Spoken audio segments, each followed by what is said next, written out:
दारिद्र्यदहन शिवस्तोत्रम् विश्वेश्वराय नरकारणवतारणाय करणामृताय शशिशेखरधारणाय कर्पूरकान्तिधवलाय जटाधराय दारिद्र्यदुःखदहनाय नमः शिवाय गौरीप्रियाय रजनीशकलाधराय कालान्तकाय भुजगाधिपकङ्कणाय गंगाधराय गजराजविमर्दनाय दारिद्र्यदुःखदहनाय नमः शिवाय भक्तिप्रियाय भवरोगभयापहाय उग्राय दुर्गभवसागरतारणाय ज्योतिर्मयाय गुणनामसुनृत्यकाय दारिद्र्यदुःखदहनाय नमः शिवाय चरमाम्बराय शवभस्मविलेपनाय भालेक्षणाय मणिकुण्डलमण्डिताय मञ्जीरपादयुगलाय जटाधराय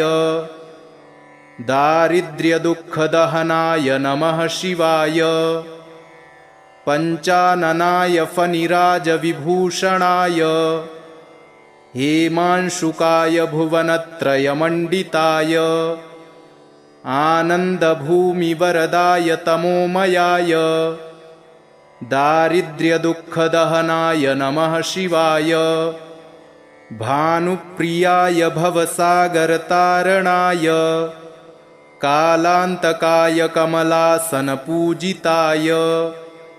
नेत्रत्रयाय शुभलक्षणलक्षिताय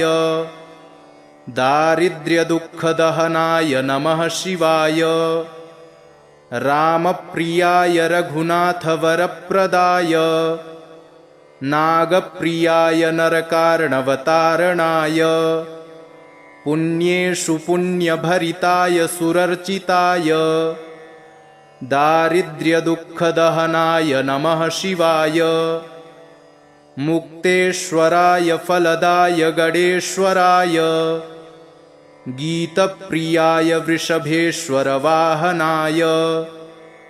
मातङ्गचर्मवसनाय महेश्वराय दारिद्र्यदुःखदहनाय नमः शिवाय विश्वेश्वराय नरकार्णवतारणाय करणामृताय शशिशेखरधारणाय कर्पूरकान्तिधवलाय जटाधराय दारिद्र्यदुःखदहनाय नमः शिवाय गौरीप्रियाय रजनीशकलाधराय कालान्तकाय भुजगाधिपकङ्कणाय गंगाधराय गजराजविमर्दनाय दारिद्र्यदुःखदहनाय नमः शिवाय भक्तिप्रियाय भवरोगभयापहाय उग्राय दुर्गभवसागरतारणाय ज्योतिर्मयाय गुणनामसुनृत्यकाय दारिद्र्यदुःखदहनाय नमः शिवाय चरमाम्बराय शवभस्मविलेपनाय भालेक्षणाय मणिकुण्डलमण्डिताय मञ्जीरपादयुगलाय जटाधराय दारिद्र्यदुःखदहनाय नमः शिवाय पञ्चाननाय फणिराजविभूषणाय हेमांशुकाय भुवनत्रयमण्डिताय आनन्दभूमिवरदाय तमोमयाय दारिद्र्यदुःखदहनाय नमः शिवाय भानुप्रियाय भवसागरतारणाय कालान्तकाय कमलासनपूजिताय नेत्रत्रयाय शुभलक्षणलक्षिताय दारिद्र्यदुःखदहनाय नमः शिवाय रामप्रियाय रघुनाथवरप्रदाय नागप्रियाय नरकार्णवतारणाय पुण्येषु पुण्यभरिताय सुरर्चिताय दारिद्र्यदुःखदहनाय नमः शिवाय मुक्तेश्वराय फलदाय गणेश्वराय गीतप्रियाय वृषभेश्वरवाहनाय मातङ्गचर्मवसनाय महेश्वराय दारिद्र्यदुःखदहनाय नमः शिवाय विश्वेश्वराय नरकार्णवतारणाय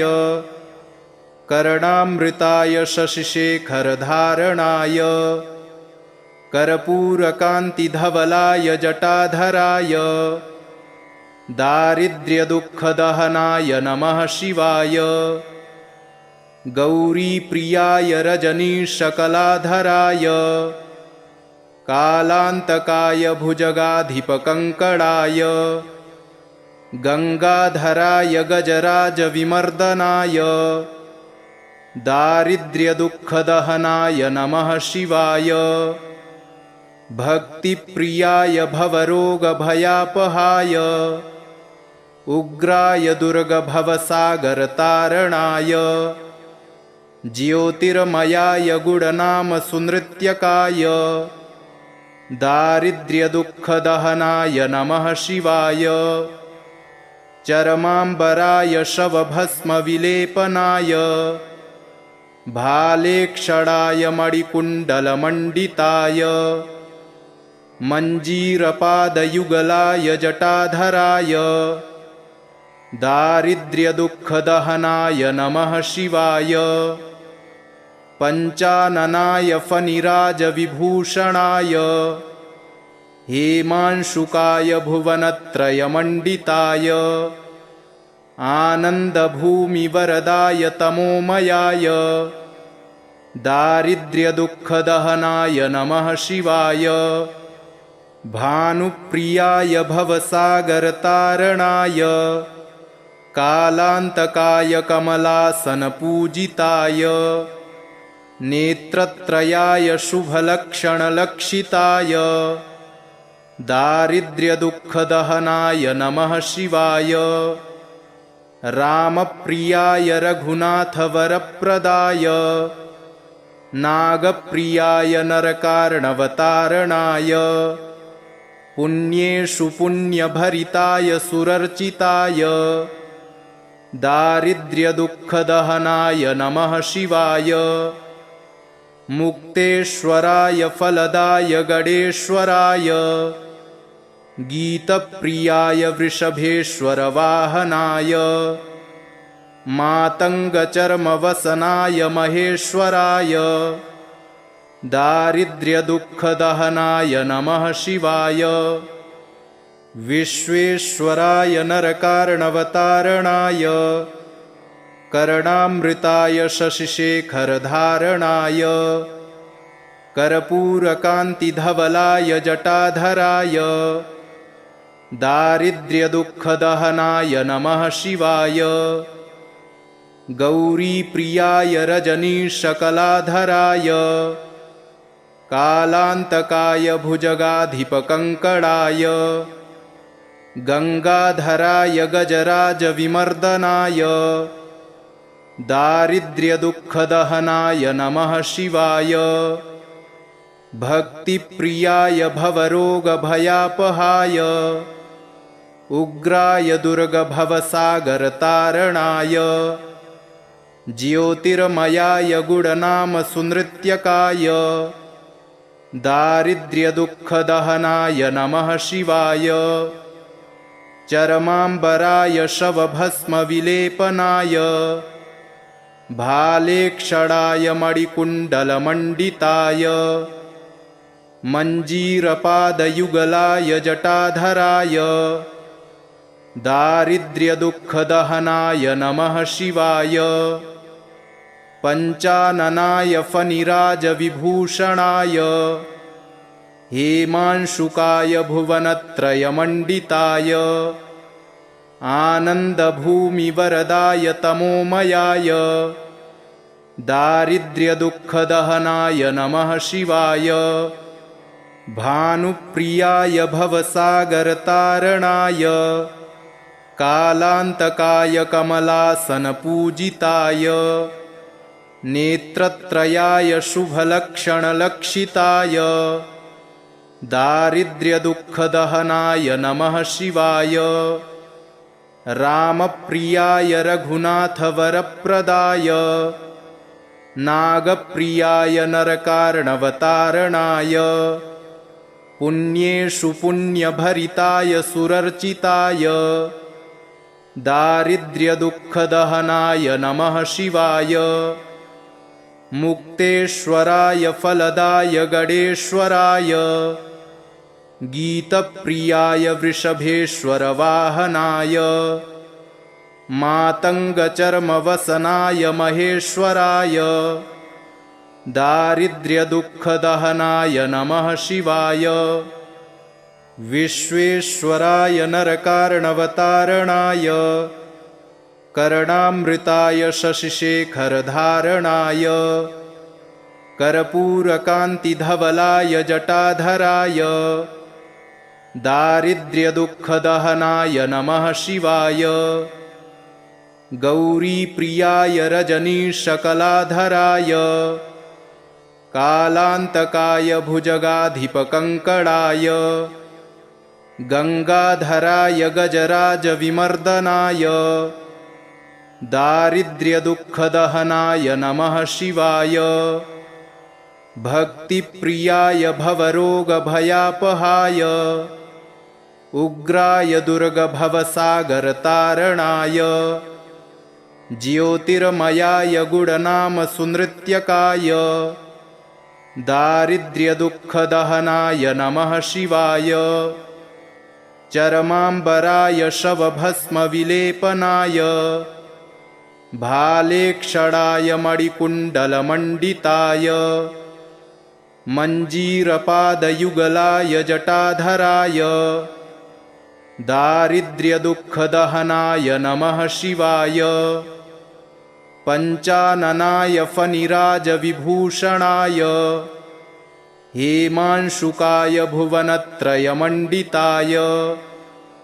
आनन्दभूमिवरदाय तमोमयाय दारिद्र्यदुःखदहनाय नमः शिवाय भानुप्रियाय भवसागरतारणाय कालान्तकाय कमलासनपूजिताय नेत्रत्रयाय शुभलक्षणलक्षिताय दारिद्र्यदुःखदहनाय नमः शिवाय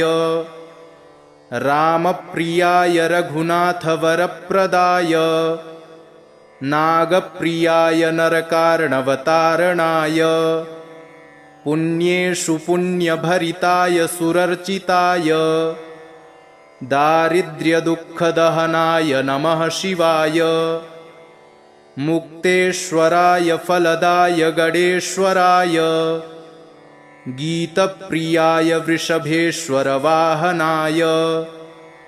मातङ्गचर्मवसनाय महेश्वराय दारिद्र्यदुःखदहनाय नमः शिवाय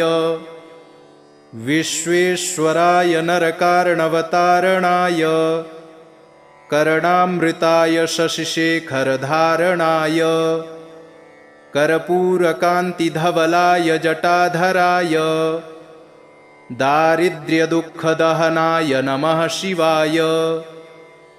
गौरीप्रियाय रजनीशकलाधराय कालान्तकाय भुजगाधिपकङ्कणाय गंगाधराय गजराजविमर्दनाय दारिद्र्यदुःखदहनाय नमः शिवाय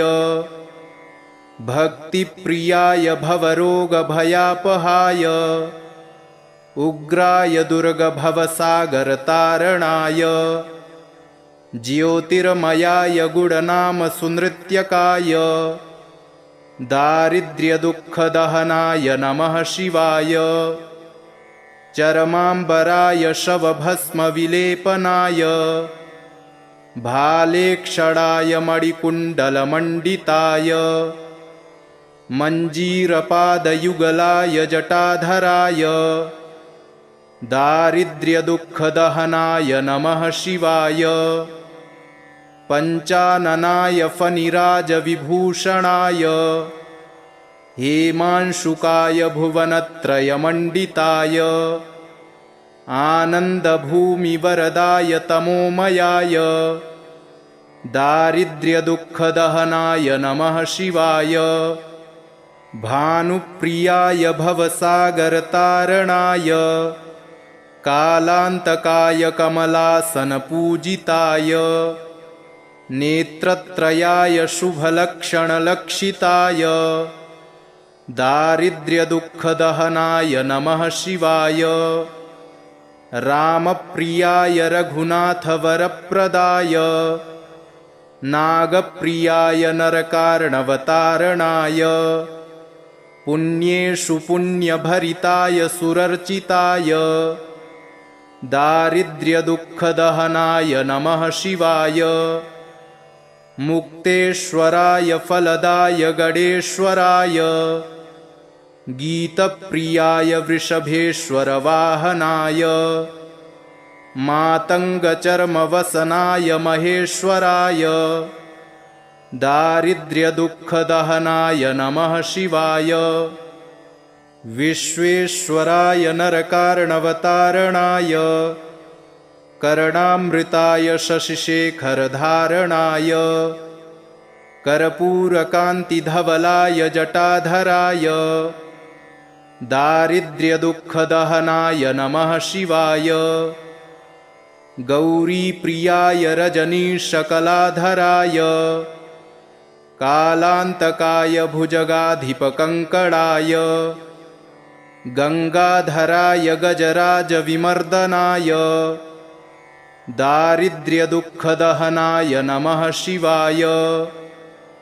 भक्तिप्रियाय भवरोगभयापहाय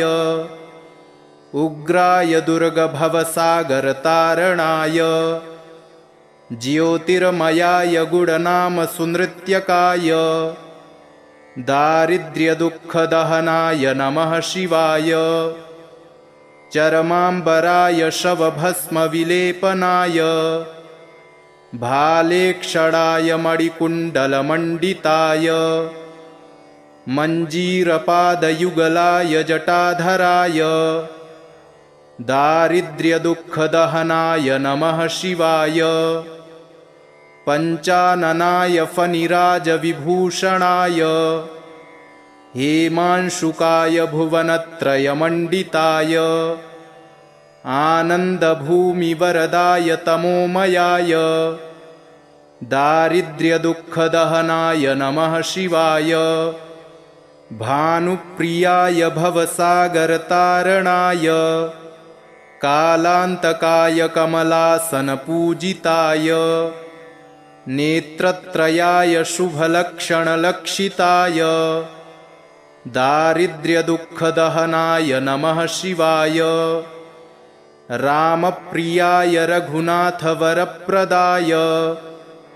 नागप्रियाय नरकार्णवतारणाय पुण्येषु पुण्यभरिताय सुरर्चिताय दारिद्र्यदुःखदहनाय नमः शिवाय मुक्तेश्वराय फलदाय गणेश्वराय गीतप्रियाय वृषभेश्वरवाहनाय मातङ्गचर्मवसनाय महेश्वराय दारिद्र्यदुःखदहनाय नमः शिवाय विश्वेश्वराय नरकार्णवतारणाय कर्णामृताय शशिशेखरधारणाय कर्पूरकान्तिधवलाय जटाधराय दारिद्र्यदुःखदहनाय नमः शिवाय गौरीप्रियाय रजनीशकलाधराय कालान्तकाय भुजगाधिपकङ्कणाय गङ्गाधराय गजराजविमर्दनाय दारिद्र्यदुःखदहनाय नमः शिवाय भक्तिप्रियाय भवरोगभयापहाय उग्राय दुर्गभवसागरतारणाय ज्योतिर्मयाय गुणनामसुनृत्यकाय दारिद्र्यदुःखदहनाय नमः शिवाय चरमाम्बराय शवभस्मविलेपनाय भालेक्षणाय मणिकुण्डलमण्डिताय मञ्जीरपादयुगलाय जटाधराय दारिद्र्यदुःखदहनाय नमः शिवाय पञ्चाननाय फणिराजविभूषणाय हेमांशुकाय भुवनत्रयमण्डिताय आनन्दभूमिवरदाय तमोमयाय दारिद्र्यदुःखदहनाय नमः शिवाय भानुप्रियाय भवसागरतारणाय कालान्तकाय कमलासनपूजिताय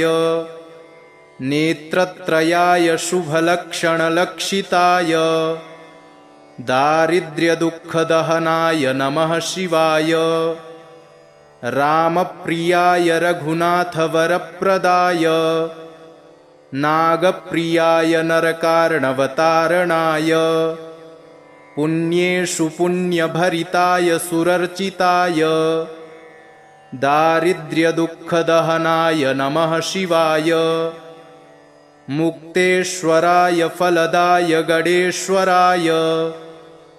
गीतप्रियाय वृषभेश्वरवाहनाय मातङ्गचर्मवसनाय महेश्वराय दारिद्र्यदुःखदहनाय नमः शिवाय विश्वेश्वराय नरकार्णवतारणाय कर्णामृताय शशिशेखरधारणाय कर्पूरकान्तिधवलाय जटाधराय दारिद्र्यदुःखदहनाय नमः शिवाय गौरीप्रियाय रजनीशकलाधराय कालान्तकाय भुजगाधिपकङ्कणाय गङ्गाधराय गजराजविमर्दनाय दारिद्र्यदुःखदहनाय नमः शिवाय भक्तिप्रियाय भवरोगभयापहाय उग्राय दुर्गभवसागरतारणाय ज्योतिर्मयाय गुणनामसुनृत्यकाय दारिद्र्यदुःखदहनाय नमः शिवाय चरमाम्बराय शवभस्मविलेपनाय भालेक्षणाय मणिकुण्डलमण्डिताय मञ्जीरपादयुगलाय जटाधराय दारिद्र्यदुःखदहनाय नमः शिवाय पञ्चाननाय फणिराजविभूषणाय हेमांशुकाय भुवनत्रयमण्डिताय आनन्दभूमिवरदाय तमोमयाय दारिद्र्यदुःखदहनाय नमः शिवाय भानुप्रियाय भवसागरतारणाय कालान्तकाय कमलासनपूजिताय नेत्रत्रयाय शुभलक्षणलक्षिताय दारिद्र्यदुःखदहनाय नमः शिवाय रामप्रियाय रघुनाथवरप्रदाय नागप्रियाय नरकार्णवतारणाय पुण्येषु पुण्यभरिताय सुरर्चिताय दारिद्र्यदुःखदहनाय नमः शिवाय मुक्तेश्वराय फलदाय गणेश्वराय गीतप्रियाय वृषभेश्वरवाहनाय मातङ्गचर्मवसनाय महेश्वराय दारिद्र्यदुःखदहनाय नमः शिवाय विश्वेश्वराय नरकार्णवतारणाय कर्णामृताय शशिशेखरधारणाय कर्पूरकान्तिधवलाय जटाधराय दारिद्र्यदुःखदहनाय नमः शिवाय गौरीप्रियाय रजनीशकलाधराय कालान्तकाय भुजगाधिपकङ्कणाय गङ्गाधराय गजराजविमर्दनाय दारिद्र्यदुःखदहनाय नमः शिवाय भक्तिप्रियाय भवरोगभयापहाय उग्राय दुर्गभवसागरतारणाय ज्योतिर्मयाय गुणनामसुनृत्यकाय दारिद्र्यदुःखदहनाय नमः शिवाय चरमाम्बराय शवभस्मविलेपनाय भालेक्षणाय मणिकुण्डलमण्डिताय मञ्जीरपादयुगलाय जटाधराय दारिद्र्यदुःखदहनाय नमः शिवाय पञ्चाननाय फणिराजविभूषणाय हेमांशुकाय भुवनत्रयमण्डिताय आनन्दभूमिवरदाय तमोमयाय दारिद्र्यदुःखदहनाय नमः शिवाय भानुप्रियाय भवसागरतारणाय कालान्तकाय कमलासनपूजिताय नेत्रत्रयाय शुभलक्षणलक्षिताय दारिद्र्यदुःखदहनाय नमः शिवाय रामप्रियाय रघुनाथवरप्रदाय नागप्रियाय नरकार्णवतारणाय पुण्येषु पुण्यभरिताय सुरर्चिताय दारिद्र्यदुःखदहनाय नमः शिवाय मुक्तेश्वराय फलदाय गणेश्वराय गीतप्रियाय वृषभेश्वरवाहनाय मातङ्गचर्मवसनाय महेश्वराय दारिद्र्यदुःखदहनाय नमः शिवाय विश्वेश्वराय नरकार्णवतारणाय कर्णामृताय शशिशेखरधारणाय कर्पूरकान्तिधवलाय जटाधराय दारिद्र्यदुःखदहनाय नमः शिवाय गौरीप्रियाय रजनीशकलाधराय कालान्तकाय भुजगाधिपकङ्कणाय गङ्गाधराय गजराजविमर्दनाय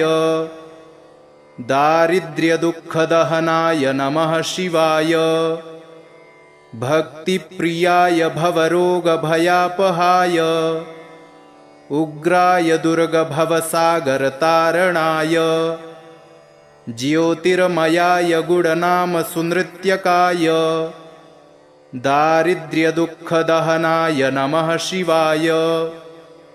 चरमाम्बराय शवभस्मविलेपनाय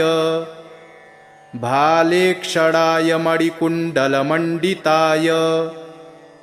मञ्जीरपादयुगलाय जटाधराय दारिद्र्यदुःखदहनाय नमः शिवाय पञ्चाननाय फणिराजविभूषणाय हेमांशुकाय भुवनत्रयमण्डिताय आनन्दभूमिवरदाय तमोमयाय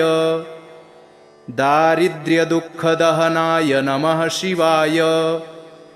भानुप्रियाय भवसागरतारणाय कालान्तकाय कमलासनपूजिताय नेत्रत्रयाय शुभलक्षणलक्षिताय दारिद्र्यदुःखदहनाय नमः शिवाय रामप्रियाय रघुनाथवरप्रदाय नागप्रियाय नरकार्णवतारणाय